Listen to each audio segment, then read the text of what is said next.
rencontre tout particulièrement autour de la miséricorde du Seigneur.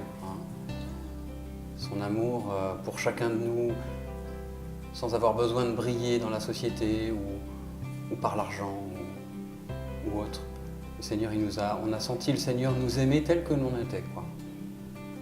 Et surtout nous rejoindre là où on en était. Voilà, des recommençants, avec besoin de temps. On a bien senti qu'il y avait une vraie possibilité d'aller à notre rythme. Depuis ce temps fort, la prière s'est mise en place autour du chapelet. Prière à Marie qui jusqu'ici nous accompagne. Je dis souvent, qui mieux que Marie pour nous apprendre à accueillir le Seigneur. On sent bien qu'il faut une part de confiance pour suivre Dieu. Donc voilà. Parfois on est prêt à avancer un peu plus et puis d'autres fois, je crois que comme tout chrétien, la foi c'est ça, c'est un chemin où on avance et on peut stagner à des moments et en toute liberté. Et puis on a eu la chance d'avoir des témoins autour de la paroisse qui nous ont un peu bousculés, qui nous ont fait avancer. Et vraiment, ça nous a aidé à grandir dans la foi. Certaines familles de la Verrie, je pense tout particulièrement à la famille Pascal, où ils nous ont un peu bousculés, c'est eux qui nous ont entraînés vers les préparations au baptême. Et puis tout au long de notre chemin, ils nous ont éclairés, parce qu'ils étaient simplement. Mais pas seulement eux, aussi des gens autour de nous qui ont, à leur manière, vivent la foi. Toujours par une présence discrète, voilà, tout en échangeant avec nous, sans nous forcer la main du tout. C'est de nous demander là où on en était, très respectueusement. Il y a aussi une amie qui nous a bousculés, Marie-Jo, elle se reconnaîtra. Qui est religieuse, donc sœur de Sainte-Marie à Torfou. Et donc à chaque fois qu'on l'invitait à manger, on savait qu'on ne se reposait pas sur nos lauriers. Voilà, c'était pour être questionné et on avance et on avance. Et ça, on la remercie pour ça parce que ça fait avancer, ça fait grandir notre foi. On participe en tant qu'hospitalier au pèlerinage de Montfortin. C'est un vrai temps de ressourcement. On a la joie d'accompagner les malades. Et puis personnellement, c'est aussi un temps de ressourcement important où on est un peu retiré de nos vies quotidiennes qui sont souvent mouvementées pour prendre un peu de recul, un peu de temps pour soi. Donc au niveau de la paroisse, c'est vrai qu'on a commencé à prendre quelques petits engagements, mais aussi au sein de la vie verriaise par l'associatif. Il nous semble important de vivre notre foi dans les différents domaines de notre vie. Et vraiment, on a eu à cœur depuis qu'on a cheminé au travers de nos amis, l'école, que vraiment la foi ne soit pas fermée à un domaine particulier.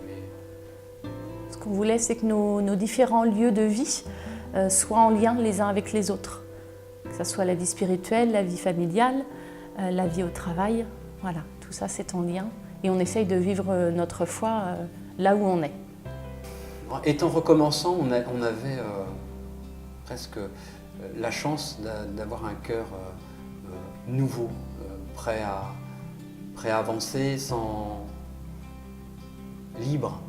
Et il nous semble important justement maintenant à nous aussi de tendre la main à ceux qui peuvent être loin de l'Église, comme on a pu le faire avec nous.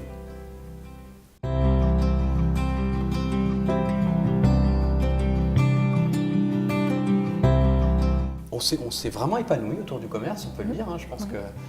Mais ça faisait déjà quelques années qu'on se posait les questions, si on ferait ça tout le temps, et si on avait à changer, qu'est-ce qu'on ferait. Et on sentait ça grandir en nous. Et il y a un moment où on s'est dit, bon, là, il faut avancer avec ça. On avait besoin d'essayer autre chose. On avait besoin de tenter l'aventure. On avait besoin de faire confiance. C'est vrai qu'on était en relation constante avec les clients, mais on sentait aussi le besoin d'approfondir la relation à l'autre. Donc on a cherché un peu là où on pourrait retrouver cette relation plus profonde et du coup le service à la personne, en l'occurrence, donc avec une formation d'accompagnant éducatif social pour Philippe et puis moi de conseillère en économie sociale et familiale, on s'est bien retrouvés voilà, pour avancer pour la suite professionnelle. C'est comme le disait Hélène, c'est approfondir la relation à l'autre, comment rejoindre l'autre pour l'aider à se développer, à réaliser ses projets de vie.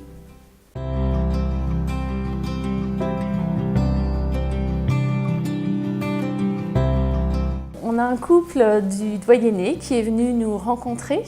Voilà, il nous avait interpellés déjà quelques semaines auparavant. Il faut qu'on vienne vous voir à la maison. Bon, on s'est dit d'accord, venez nous voir. Et puis c'est vrai que quand même en amont, on avait quand même pas mal d'investis. Enfin, on était déjà assez investis, on trouvait sur la paroisse, tant par la préparation des enfants pour le baptême, l'éveil à la foi également. On s'est dit, de toute façon, quoi qu'ils nous demandent, on dit non. Là, ça y est, on en a assez, c'est plus possible. Non, faut arrêter. Là. Et puis, on a été très surpris par cette demande. On ne s'y attendait pas, donc forcément, elle nous a bouleversés. Et puis, il a fallu quelques jours pour s'en remettre et puis se dire, voilà, mais qu'est-ce qu'on fait de ça? Qu'est-ce qu'on fait de cette demande? Nous avons accepté d'entrer en groupe de recherche avec un autre couple et puis une personne célibataire, Guillaume. Et nous avons fait tout au long de cette année de la relecture de vie, où nous avons pu discerner la présence de Dieu sur nos chemins. C'est vrai qu'au départ, on se posait la question, mais est-ce que c'est bien pour nous? Parce qu'on nous annonce qu'il ne faut pas reprendre d'autres responsabilités, ne pas trop charger déjà le quotidien.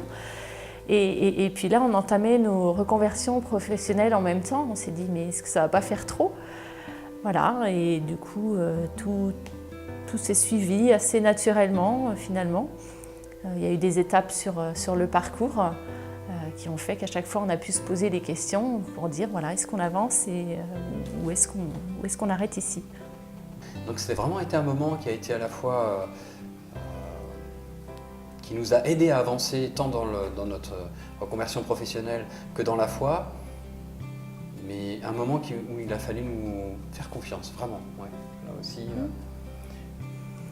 Mais en donnant cette confiance au Seigneur, on n'a jamais été déçus en fait. À chaque fois qu'on en a fait l'expérience, on l'a toujours senti présent à nos côtés, peut-être pas forcément sur le moment, mais en tout cas en regardant le passé, le vécu, on se dit, ben oui, en fait, il est bien présent à nos côtés.